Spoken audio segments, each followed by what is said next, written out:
Wow! I learned so much about how rocks form.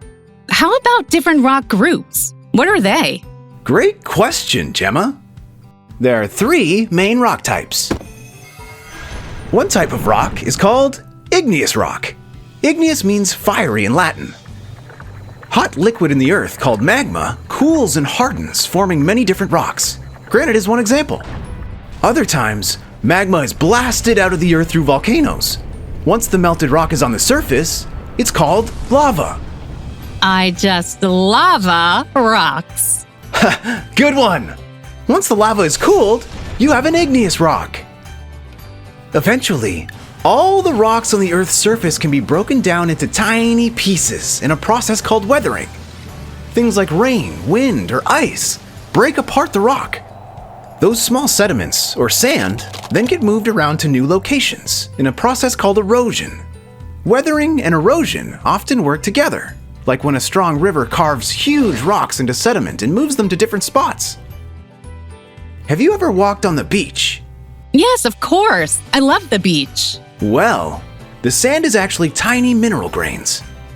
These grains came from weathered and eroded rocks, carried by rivers and oceans. Finally, they ended up on shorelines, where they piled up and made beaches.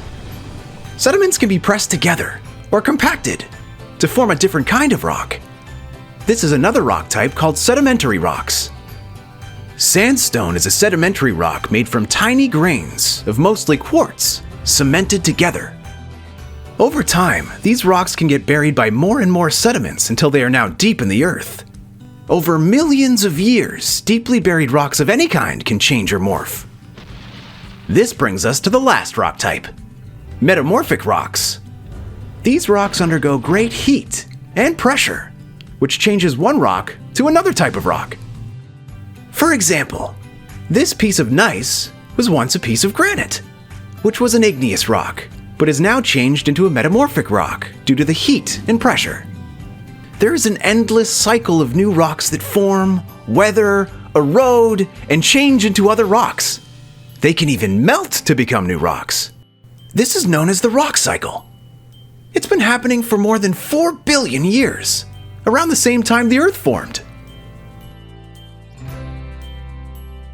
I love learning about rocks, but what does that have to do with you, Gems?